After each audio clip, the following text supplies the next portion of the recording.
মিমি চক্রবর্তী তৃণমূলের প্রাক্তন সাংসদ, তিনি বেটিং অ্যাপের জন্য তাকে ইডি ডেকেছে, বেটিং অ্যাপ কেলেঙ্কারির বিষয়ে জিজ্ঞাসাবাদ।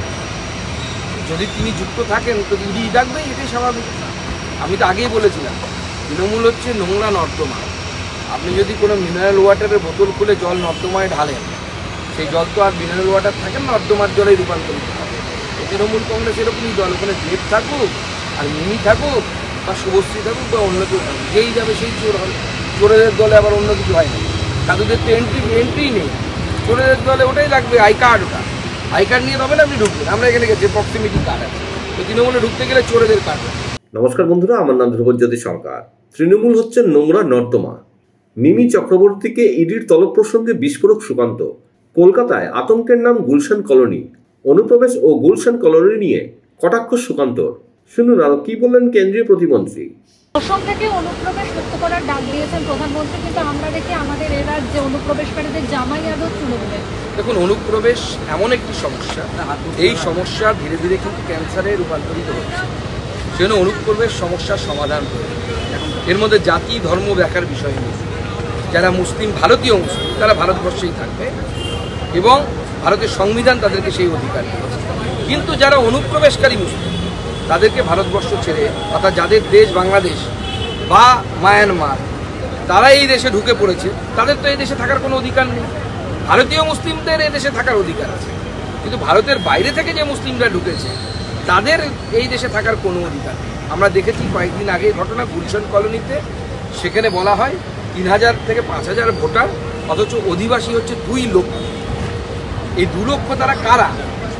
কলকাতা পুলিশ নির্বিকার, পশ্চিমবঙ্গ পুলিশ নির্বিকার, মাননীয় মুখ্যমন্ত্রী চুপ করে বসে আছে। 2 লক্ষ রিফিউজি যদি কলকাতার একটি কলোনিতে, একটি ওয়ার্ডে থাকতে পারে, তাহলে আগামী দিনে যদি কোনো একটা আইন শৃঙ্খলা পরিস্থিতি অন্যরকম হয়, তাহলে কি হবে? পশ্চিমবঙ্গ পুলিশ কি সেটা রক্ষা করতে পারবে?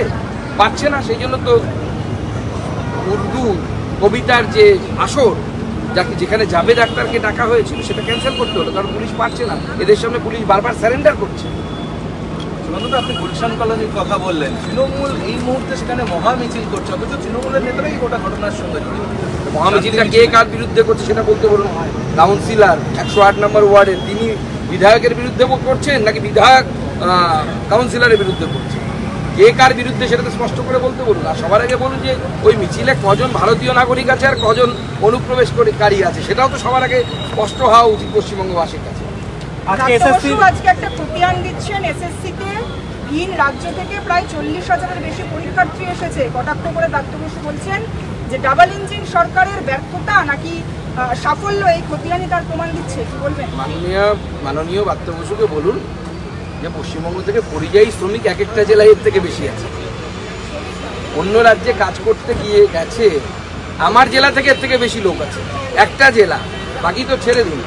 মহুয়া মৈত্রের স্টেটমেন্ট আছে গতবার যখন উনি লোকসভার সাংসদ ছিলেন, যে ওনার লোকসভা থেকে কত লক্ষ মানুষ পরিযায়ী শ্রমিক হয়ে অন্য রাজ্যে গেছে। তার উপর দত্ত বসুরা এই ধরনের কথা বলে। পরীক্ষার জন্য বিভিন্ন জায়গায় যাওয়ার রেয়াজ আজকের নয়, বহুদিন ধরে আছে। আমরা হাওড়া স্টেশনে দেখেছি একসময় বিভিন্ন প্রদেশ থেকে ছাত্ররা এসে সেখানে স্নান পর্যন্ত করতো। যখন আমি স্টুডেন্ট ছিলাম তখনকার কথা বলছি।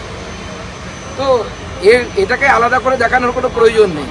কিন্তু আমরা নির্দিষ্ট সময় অন্তর অন্তর প্রত্যেকটি রাজ্যে আমাদের যে ডেভেলপমেন্টাল ওয়ার্ক, যে কাজ, সেই কাজের ফলে অর্থনীতি বাড়ছে, স্বাভাবিকভাবে সেখানে মানুষের শিক্ষা বাড়ছে। শিক্ষা বাড়ার ফলে সেখানকার মানুষের চাকরি পাওয়ার ইচ্ছে বাড়ছে, সংখ্যাও বাড়ছে। আগে যেটা অন্যান্য রাজ্যে ছিল না, শুধু পশ্চিমবঙ্গের লোকেরাই চাকরির পিছনে দৌড়বে। আর পশ্চিমবঙ্গের অবস্থা কি? 7 লক্ষ কলেজের সিট অনার্স পড়ার জন্য 3 লক্ষ ভর্তি হচ্ছে না।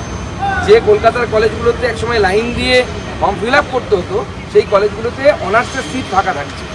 প্রাপ্তবাবুকে বলুন ওটা নিয়ে ভাবতে। কতজন পরীক্ষা দিতে এসছে এটা নিয়ে না ভেবে কলকাতার কলেজগুলো কেন সিট ভর্তি হচ্ছে না, কেন সেখানে ছাত্ররা ভর্তি হচ্ছে না, কেন চাকরির কথা তারা ভাবছে না, সেই বিষয়ে ভাবতে হবে। বন্ধুরা, ভিডিওটি ভালো লাগলে দয়া করে লাইক শেয়ার করে দেবেন, আমাদের পেজটা ফলো করে নেবেন আর আপনার মতামত কমেন্ট করে অবশ্যই জানান। ধন্যবাদ।